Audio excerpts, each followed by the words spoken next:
Lucy Hart had never been good at reading warning signs, at least not the kind nailed to rotting wooden posts at the edge of the sea. Danger, private island. No trespassing. The red letters were faded, half swallowed by moss and salt. The November wind tore at her thrift store coat as the small ferry bumped against the lonely dock. The captain barely waited for her to climb off before he kicked the engine back to life. Last trip of the day. He called over the motor. Storm's rolling in. You sure you want to stay, kid? Lucy tightened her fingers around the strap of her backpack. Inside were exactly 3 changes of clothes, a battered notebook, and a printed email promising more money than she had ever seen in her bank account. I do. She shouted back. I do not really have a choice. He gave her a look that hovered between pity and curiosity, then shrugged and pushed off. The ferry pulled away, cutting a white wake through the gray water.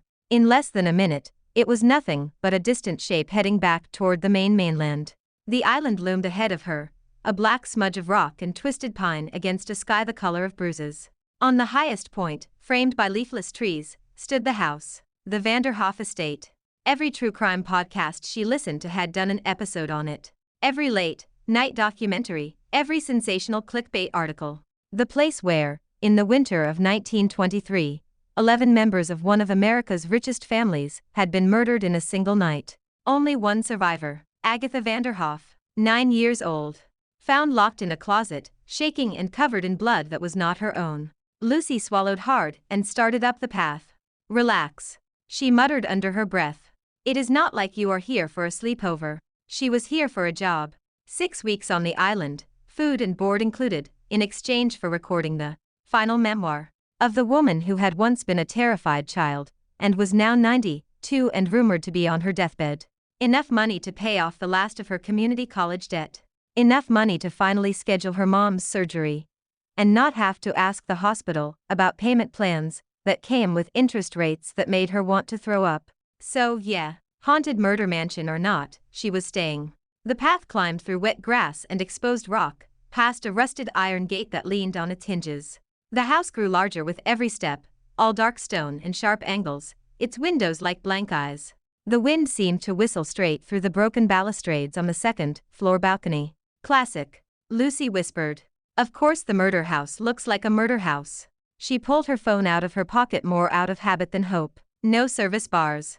Just the mocking outline of an empty triangle. Fine. She had downloaded podcasts and case notes last night on the bus from Boston. If things got too creepy, she could always stick in her earbuds and listen to some cheerful murders that did not involve her personally. By the wide front steps, a man in a dark suit waited under the stone portico. He was tall, with white hair slicked back from a gaunt face, his expression carved into permanent disapproval. Miss Hart? He asked. Lucy pushed her hair, damp from the sea spray, behind her ears and tried for a professional smile. Yes, Lucy Hart. You are late. The boat was delayed, she said. And then the captain did that passive, aggressive stare into my soul thing, which I am pretty sure slowed us down an extra 5 minutes. His expression did not change. I am Mr. Cole, the house manager. Of course his name is Cole, she thought. Every horror story needed a Cole. Sorry about the timing, she said. I am ready to start whenever Mrs. Vanderhoff is. Mrs. Vanderhoff is resting. She has requested that you be shown to your room and given the house rules. House rules. Lucy's stomach clenched. She thought of the email again, the one that had been so formal it almost smelled like old paper. We require a discreet assistant to record MRS. Agatha Vanderhoff's personal account of the events of 1923. Room and board provided. Generous compensation upon successful completion of the project. No phone calls. All contact will be via email. Please note that the position requires that you remain on the island until the memoir is complete. She had not told her mom that part. Her mom got anxious when the grocery store ran out of her favorite cereal, dropping, "Hey, I am going to spend over a month on a murder island." Into conversation felt like a bad idea. Cole led her up the steps and through the double doors. The lobby was vaulted and cold, lit by a chandelier that seemed to absorb light instead of giving it off. The smell hit her first: old wood, dust, something faintly medicinal underneath. Her sneakers squeaked on the marble floor. House rules, Cole said, as if he were reciting from a script. You will not leave the island until your engagement with Mrs. Vanderhoff is concluded. You will keep to the areas assigned to you. You will not open any door that is locked. You will not enter the West Wing at any time. You will not go outside after 11 p.m. Lucy blinked. Is that like a curfew thing, or more of a you do not want me to get murdered by the legendary ghost who stalks the cliffs thing? Cole stared at her. The cliffs are dangerous in the dark, he said at last. You could fall. Right, she said. And the West Wing is? Closed. Unused. The structure is unsafe. Falling, got it. Lucy shifted the backpack on her shoulder. Anything else? You will not record or photograph any part of the house without explicit permission. You will hand over any notes on Mrs. Vanderhoff's testimony to me at the end of each day so they may be locked away. You will not discuss what you hear in this house with anyone, during or after your employment. Ever? Like, not even if Hollywood calls. Ever. Lucy bit back a joke about non-disclosure agreements and horror movie rights. Maybe save the sarcasm until the man with the keys to the kitchen liked her a little more. I understand, she said, more solemnly. Where do I sleep? Follow me. He led her up a grand staircase, the banister gleaming with the kind of polish that probably cost more than her monthly rent back home. The carpet swallowed their footsteps. Old portraits watched from the walls, their eyes following her as she walked. At the top of the stairs, the hallway stretched in both directions. Cole took her left, toward the sea-facing side. He stopped at a door halfway down. This will be your room. He unlocked it and stepped back. Lucy went in, bracing herself for cobwebs and peeling wallpaper. Instead, the room was surprisingly clean if outdated. A 4-poster bed, a wardrobe, a small desk under the window. Heavy curtains, currently tied back, revealed a slice of gray ocean and the dock where the ferry had just disappeared. On the desk sat an old-fashioned tape recorder and a neat stack of blank notebooks. We prefer physical recordings, Cole said, noticing her glance. Mrs. Vanderhoff does not trust digital devices. Of course she does not, Lucy said. The internet has fact-checking. He did not smile. Mrs. Vanderhoff will see you at 4 o'clock. You may rest until then. If you require anything, use the belt pull. He gestured toward a tasseled cord hanging near the door, like something out of a black and white movie. Lucy half expected him to add, if you scream, no one will hear you over the storm. Thank you, she said instead. Cole left, closing the door with soft finality. The lock clicked. Lucy stood in the middle of the room for a moment, listening to the silence. The wind groaned outside the windows. Somewhere in the walls, pipes clanked softly. She dropped her backpack on the bed and went to the window. The sky had darkened while they walked, clouds massing over the water. The ferry was gone. No other boats in sight. No neighboring islands. Just her, the murder mansion, and the woman whose face had stared out from newspapers a century ago with wide, haunted eyes. Okay, Lucy said to her reflection in the glass. Step 1, do not die. Step 2, get the story. Step 3, get paid. Step 4, get mom her surgery and go back to school. Her phone buzzed uselessly in her hand when she checked it again. No signal. The time read 3:12 p.m. She set an alarm for 3:50, just in case, then lay back on the bed. The mattress dipped more softly than she expected. For a second, with the sound of the wind and the faint smell of salt, her eyelids drooped. She dreamed of closets with no doors, and of small, bloody handprints smeared across a child's diary. When the alarm chimed, she woke with a start, heart racing, her throat dry. The room was darker now, shadows stretching long on the floor. She sat up, blew out a breath, and scrubbed her hands over her face. Get it together, heart, she whispered. You are the girl who fell asleep listening to serial killer confessions. You do not get scared of creaky houses. She grabbed her notebook and the tape recorder and headed back into the hall. Cole was waiting outside like a silent statue. Mrs. Vanderhoff is ready for you, he said. They walked in the opposite direction this time, toward the east side of the house. The air felt colder here, the light dimmer. At the end of the corridor, Cole stopped before a pair of carved wooden doors and knocked once. Yes, came a voice from inside, thin but sharp.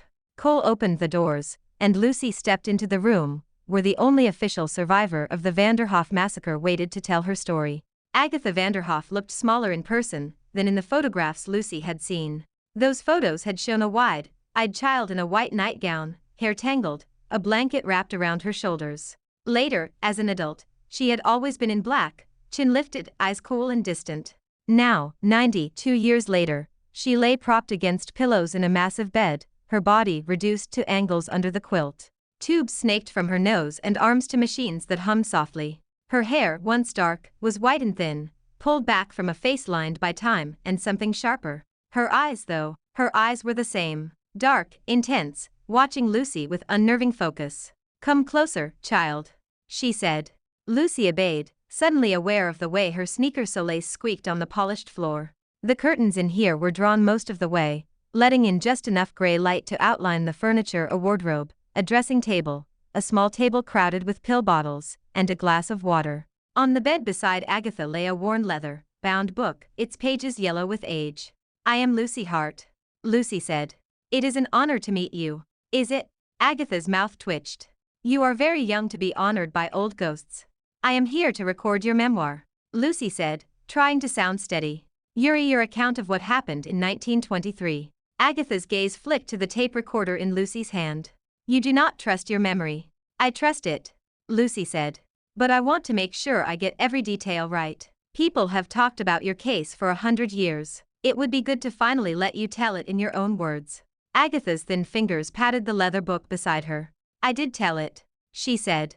"Once. But no one believed me. The police twisted it. The lawyers twisted it. The newspapers made me a helpless little saint, and no one printed the parts that did not fit their story." Her gaze sharpened. "Will you print the parts that do not fit the story, Miss Hart?" "Yes," Lucy said, the word surprising her with how fast it came. "If you tell me the truth, I will write the truth." Agatha studied her for another moment, then nodded slowly. "Sit," she ordered, pointing to a chair near the bed.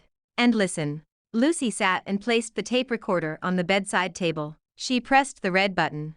The cassette wheels began to turn with a soft whir. "State your name for the record," she said, realizing how ridiculous that sounded the second it left her mouth. Agatha's lips twitched again, almost a smile. "Agatha Elise Vanderhoff," she said. "Born November 23, 1914. Only daughter of Conrad and Elise Vanderhoff. Only survivor the night my family died." Her fingers tightened on the leather book. "Everyone thinks they know what happened on that Christmas Eve," she said. "They have seen the photographs, the blood, the bodies in the dining room. They know that the servants said they heard shouting, then gunshots, then silence." Her eyes slid back to Lucy. "But they do not know what I saw, because no one ever cared to ask." "I care," Lucy said, and she meant it. This was what she lived for. Not the gore, not the shock value, but the gaps, the inconsistencies, the places where official versions of the truth frayed at the edges. "Then you shall have it," Agatha said. She opened the leather book with a trembling hand. The first page was filled with tiny, neat handwriting, the ink faded but legible. Date January 3, 1924. "This is my diary from the months after the murders," Agatha said. "They took it from me at the hospital. I paid a great deal of money to get it back in my old age." She turned the book and held it out toward Lucy. "Read the first page, Miss Hart." Lucy reached for it carefully. The leather was dry and cracked under her fingers. The paper inside felt fragile, like a breath could tear it. The handwriting, when she leaned closer, looked strange. The letters were too elegant, too slanted, like something copied from a calligraphy manual. There was no hesitation in the strokes, no ink blots, no shaky lines. Lucy remembered the crime scene photos she had pored over on her laptop late at night. The ones that showed a little girl with her knees pulled up to her chest, hair wild, hands bandaged. "Did you write this?" she asked before she could stop herself. Agatha's gaze burned into her. "That," she said, voice suddenly razor sharp, "is what everyone asked. The doctors, the police, the reporters. As if I could not hold a pen. As if trauma makes you stupid." "I did not mean." "You meant to say that it looks too neat for a child's hand," Agatha said. "Too composed, too controlled." Lucy swallowed. "Yes. Good." A thin smile ghosted across Agatha's lips. "You see details. That is why I chose you." Lucy blinked. "I thought I was chosen because I was the only applicant desperate enough to say yes to a murder island with no cell signal." "I have read your blog, Miss Hart," Agatha said. "Wait, what?" "Your little crime blog. The one where you wrote about cases the newspapers had already forgotten. The missing girls no one looked for. The homeless man who vanished from the shelter and turned up in an unmarked grave." Her fingers flexed on the blankets. "You saw what others did not. You asked why." Lucy stared. Her blog had less than 300 followers. She had started it in her freshman year of college, back when she thought she might go into journalism. She had not posted in months, Not since she had dropped out to work double shifts at the diner, and then at the nursing home. You read that. Cole prints things for me, Agatha said dismissively. The internet is a distraction machine, but it occasionally coughs up something useful. You are useful. Lucy could not decide if she should be flattered or alarmed that a 92-year-old murder survivor had cyber-stalked her. Okay, she said slowly. Then we can be useful to each other. You want your version on record. I want the truth. That seems fair. Fair, Agatha echoed faintly, as if tasting the word. Nothing about that night was fair. She closed the diary and set it back beside her. I will tell you how it began, she said. And you will write it as I speak, word for word. No embellishments, no edits. Do you understand? Yes, Lucy said. She flipped open her notebook to the first page and picked up her pen. Good. Once the truth is written, it cannot be undone. Agatha shifted slightly, wincing. The heart monitor by her bedside beeped a little faster, then settled. It was snowing. She began. Thick, heavy flakes that turned the island into a white tomb. My father insisted on having the whole family here for Christmas. He said it was tradition. He liked to remind everyone who paid for their champagne. She spoke slowly but clearly, the years falling away from her voice, as she described the long table laid with silver and crystal, the servants moving like shadows along the walls, the way her uncle had laughed too loudly at his own jokes. Lucy had heard versions of this story before, in documentaries and podcasts.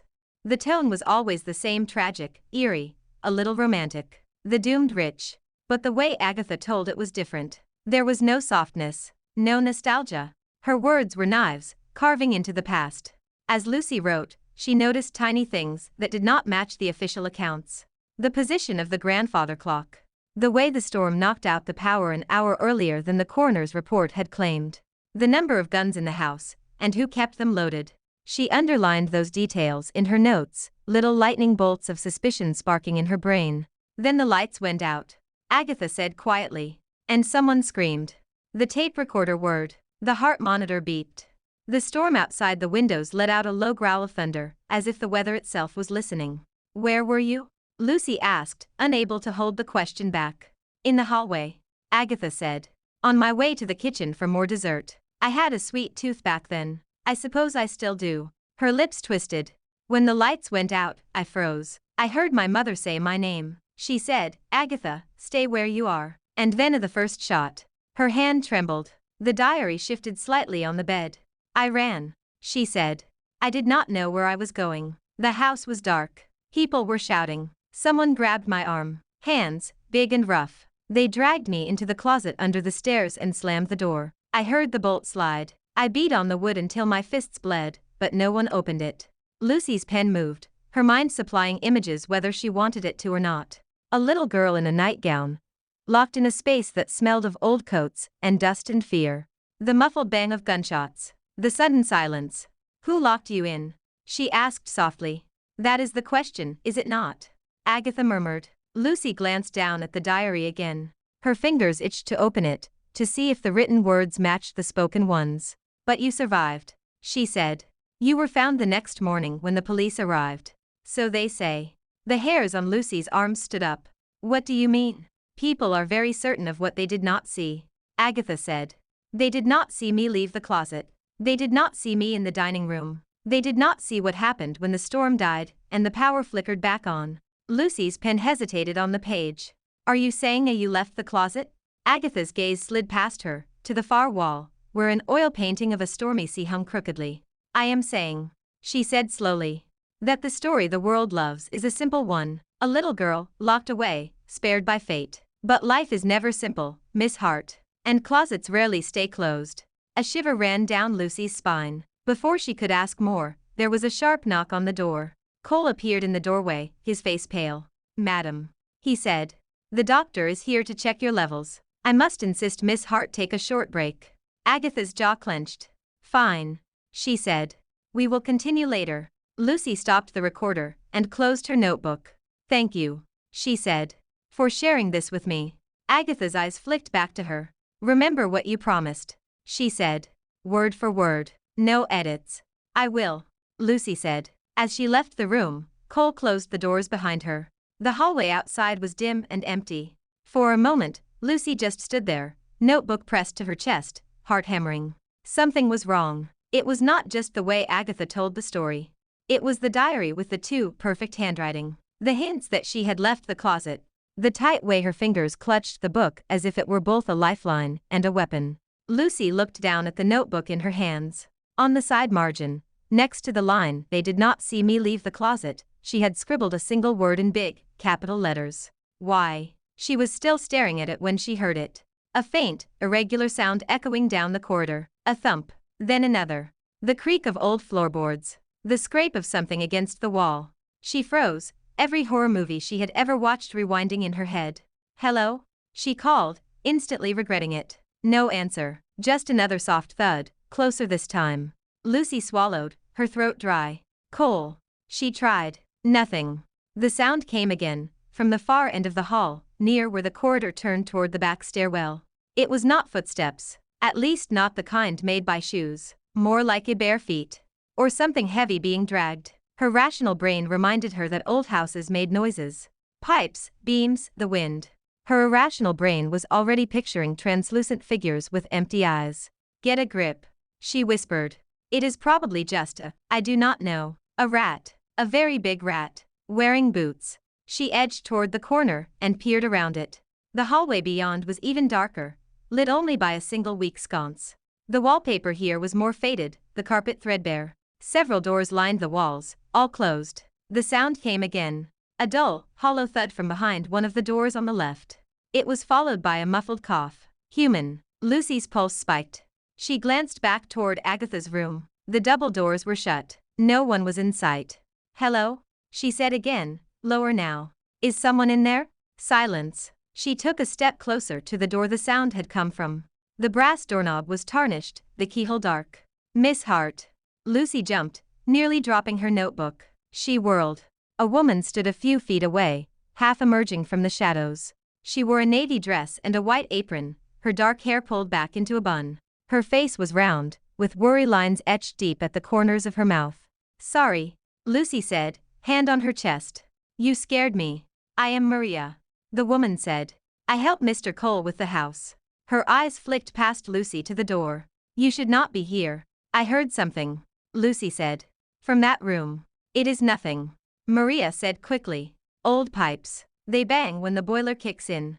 "That did not sound like pipes," Lucy said. Maria's mouth tightened. "House rules, Miss Hart. This part of the corridor is not for guests." "I am not exactly a guest," Lucy pointed out. "I live here now, and I am supposed to record everything Mrs. Vanderhoff says. It is easier to do that if I am not wondering if there is a ghost knocking on doors down the hall." "No ghosts," Maria said, too fast. "Just an old house. Please." Her voice dropped. "Go back to your room. The doctor does not like visitors in the hall." Before Lucy could ask what that meant, footsteps echoed from the stairs. Cole appeared, accompanied by a short man in a gray coat carrying a leather bag. "Miss Hart," Cole said, voice chilly. "I thought I asked you to rest." "I was just heading back," Lucy said. "Maria was helping me." Cole's eyes cut to Maria, who dropped her gaze at once. "We will talk later," he told the housekeeper. "Miss Hart, this way." Lucy looked once more at the closed door. The silence on the other side now felt thick and deliberate, like something holding its breath. Then she forced herself to turn away and follow Cole back down the corridor. She did not see the faint line of light under the door flicker and dim, as if someone inside had retreated deeper into the dark. The first night, Lucy tried very hard not to imagine knives sliding through keyholes. She lay in the four-poster bed, fully clothed, her notebook open on her chest. Outside, the storm that the ferry captain had warned about had arrived in full. Rain lashing the windows, thunder rolling over the island in long, rumbling waves. Her notes from the afternoon stared back at her. "I heard my mother say my name," she said. "Agatha, stay where you are." And then of the first shot. "They did not see me leave the closet." People are very certain of what they did not see. The more she read them, the less they sounded like a traumatized child, and the more they sounded like a witness choosing her words very carefully. She flipped to a fresh page and started a list. Inconsistencies 1. Diary handwriting too neat for 9-year-old who just watched family die. 2. Closet story does not line up with autopsy timeline. 3. They did not see me leave. Implies she left and came back? Why? 4. Who locked her in? Why would a killer spare the only witness? 5. What was that noise behind the locked door today? She tapped the pen against her teeth. The official story, told and retold for a century, was simple. The eldest son snapped, killed his family, and then himself. Agatha was spared by luck. She had been in the closet the whole time. Case closed. But there were always people in the comments sections of articles, in forum threads and late-night radio shows, who asked the question Lucy had written in big letters. Why? Why would the killer spare one child? Why had no one ever examined the possibility that the survivor's story might not be entirely true? Because no one wanted to think the victim could also be something else. Lucy whispered. Her phone glowed on the bedside table when she checked the time. 11:08 p.m. Her battery was already down to 60%. She opened the Notes app out of habit, then remembered there was no way to back anything up from here. If she lost her notebook or the tapes, that was it. Outside, a particularly loud crack of thunder shook the glass. The lights flickered once, then steadied. Lucy sat up. Something moved in the hallway.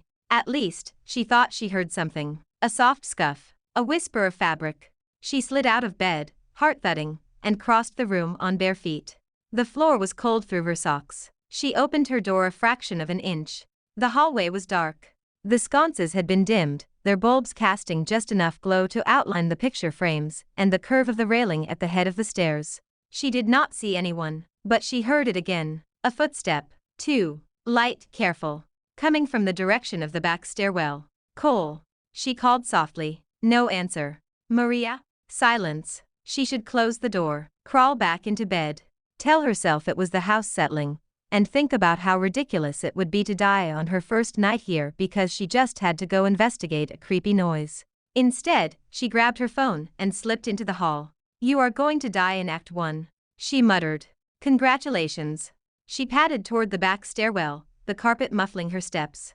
The storm was louder here, closer to the roof. The walls felt narrower, the shadows deeper.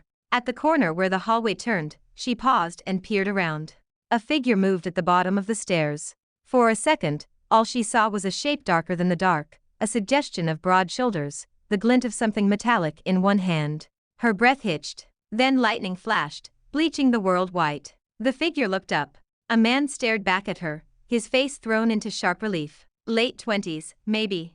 Dark hair falling over his forehead in wet strands. A long scar ran from his left eyebrow down to his cheek. His eyes were pale in the harsh light, almost silver. He held a wrench in one hand. They both froze. The flash faded. Darkness crashed back in. Who are you? Lucy blurted, louder than she meant to. The lights in the hallway flickered again and steadied. When she looked down, the man was gone. Her heart hammered against her ribs. Hello? She called. No answer. Just the storm. She took the stairs 2 at a time, her phone's flashlight pointed downward. The beam cut through the dark in a narrow cone. The bottom of the staircase opened into a narrow service corridor. Pipes ran along the ceiling. A single bare bulb hummed in its wire cage. The floor was damp, smelling of rust and seawater. No man. No footsteps. No creak of doors. Lucy spun in a slow circle, her light sweeping over closed doors and old storage trunks. Okay, she whispered. Either I fell asleep, and this is the worst dream ever, or I just saw a ghost with commitment issues. A soft click sounded behind her. She whirled. A door at the far end of the corridor had just swung shut, the latch catching with a tiny metallic sound. Her skin prickled. Hey, she called. Maintenance guy, plumber, serial killer, whoever you are. No response. She walked toward the door, trying to ignore the way the hairs on the back of her neck stood up. Her phone's light shook slightly with her hand. When she reached the door, she wrapped her fingers around the knob and tried it. Locked. She knocked. Seriously, I know you are in there. I saw you. Silence. She pressed her ear to the wood. For a moment, she heard nothing but the thump of her own heart. Then, faintly, like someone breathing through cotton, she heard it. A voice. Very low. Very tired. Go back upstairs. Lucy jerked back. What? Go back upstairs. The voice repeated, a little louder. Definitely male. Definitely close, just on the other side of the door. You should not be down here. You first. She said. Who are you? You are not on the staff list Mr. Cole sent me. That is because I am not supposed to exist. The voice said dryly. That was not the answer she expected. She swallowed. I am Lucy Hart. I am here to record Mrs. Vanderhoff's memoir. A brief pause. They hired a girl from the internet. The voice said. Of course they did. I have a degree in obsessively reading case files in my pajamas. She said. Part-time, at least. Are you the guy with the wrench? Another pause. She thought she heard a small, humorless huff of laughter. Maybe. He said. Now go back to your room. Why are you down here in the dark? Lucy demanded. Why is your door locked from the outside? Because this house eats people. He said. And some of us are easier to keep on the menu if no one knows we are still here. The words hit her like a splash of ice water. What does that even mean? She asked. It means, he said quietly, that if you stay on this island long enough, Miss Hart, you will stop asking the wrong questions. That sounded like a threat. That sounded like advice. The doorknob rattled once, as if he were resting his forehead against the other side. You heard things you were not meant to hear today. You followed noises you were not meant to follow. That is how people disappear in this place. You sound like you would know. She said. What is your name? Silence stretched between them, long enough that she began to think he had walked away. Then, very softly, Ethan, he said. Ethan Mason. The name slid into her brain and lit up a memory. One of the old newspaper clippings she had read. A tiny line buried in a column about the servants. Housemaid Alice Mason leaves behind an infant son. Lucy's heart stuttered. Mason. She repeated. As in. Go, he said sharply. Now. Someone else's footsteps sounded on the stairs. Heavy, measured. Coming closer. Lucy stepped back from the door just as Cole appeared at the bottom of the staircase, a flashlight in his hand. His mouth thinned when he saw her. Miss Hart. He said. It is nearly midnight. The house rules are quite clear about not roaming around like a Scooby. Do extra. Yeah, I got it. She said. Sorry, I thought I heard a leak. There are no leaks, Cole said. The plumbing was updated last year. His eyes flicked to the locked door behind her. You will return to your room at once. What is in there? She asked, unwilling to play dumb. Storage, he said. Old furniture, useless odds and ends. You have no business down here. Does your storage talk? She asked. Because something just did. His expression did not change. The wind carries sound in strange ways on the island. Good night, Miss Hart. He waited until she started up the stairs. When she glanced back once more from the top, he was still standing there, his flashlight turned off, his figure a dark silhouette in the narrow corridor. Between them, the locked door sat silent and still.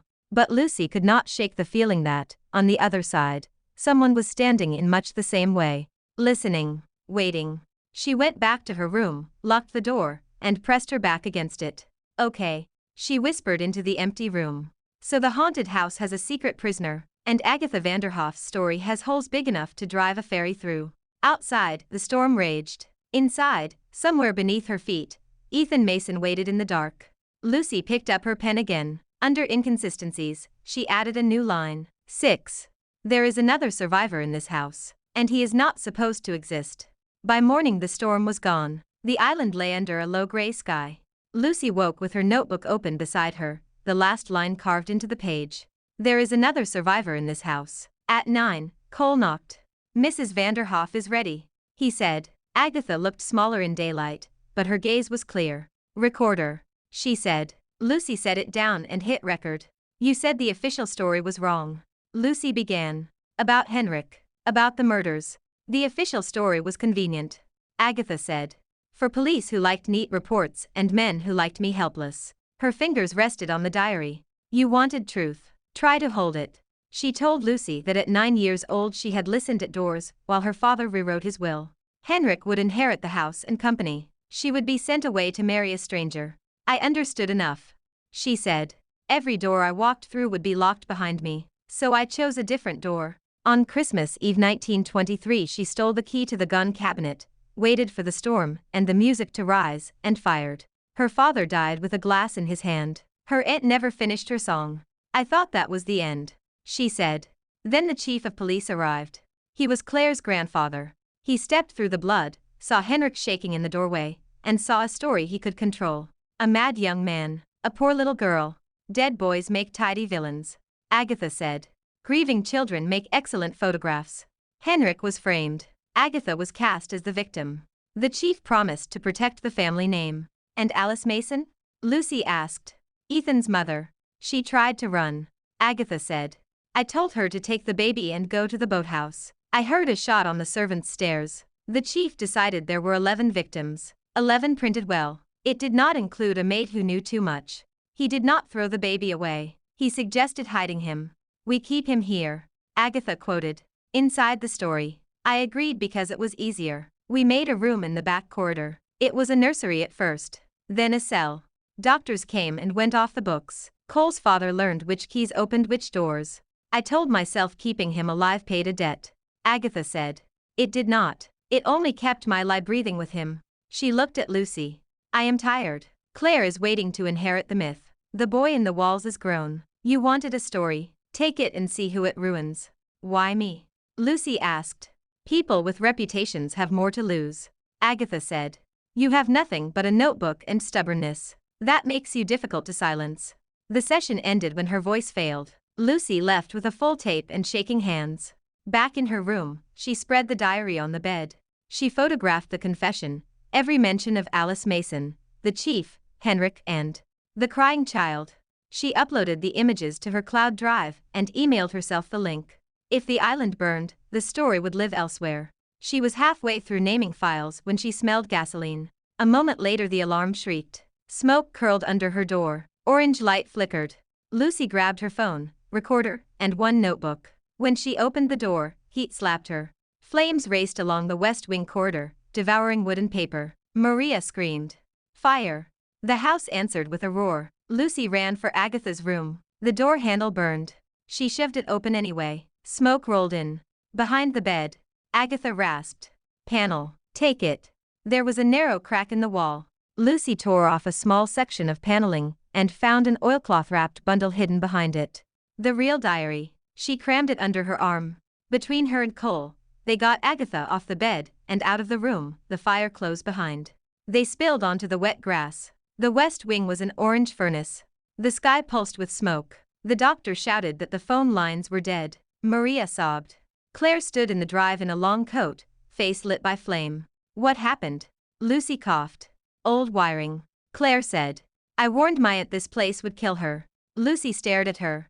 You did this, she said. Claire's eyes slid to her. Be careful who you accuse, she said softly. While everyone watched the flames, Lucy shoved the oilcloth bundle behind a stone planter. Then she ran back inside. The foyer was a wall of heat. Smoke clawed at her throat. She kept low side hall, narrow servants' stairs, back corridor. The air in the servants' passage was oven hot. The overhead bulb had blown. At the end, the locked door waited. Ethan, she shouted. Ethan, answer me. Nothing. She hit the door with her shoulder. Pain flared. The wood held. Come on. She coughed. I did not crawl into this house to let it eat you twice. Metal clanged behind her. Move, someone said. Ethan stood at the top of the corridor, stood on his face, keys in one hand, heavy wrench in the other. You always ignore orders, he rasped. I figured you'd ignore this one too. He shoved past her, jammed a key into the lock. The door gave. Heat slammed into the cramped room beyond. There's a tunnel, he said. Go. He ripped up floorboards, revealing a black rectangle that smelled of earth and salt. You think I did nothing down here for 25 years? He said. Lucy dropped into the dark. The tunnel was narrow and damp. Smoke followed them in thin gray strands. Dirt crumbled under their hands. Somewhere above, something heavy fell. Left. Ethan coughed. Duck. They crawled toward a faint patch of light and finally burst out, behind a stand of scrubby pines on the far side of the island. From here the house looked like a wrecked ship on the ridge, windows spitting fire.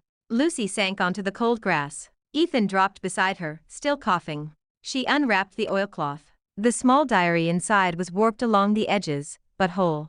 The first page was dated December 24, 1923. I heard father say he will send me away. He says I am wild. I will not go. Later entries mentioned Henrik, the chief, Alice Mason, and the crying child.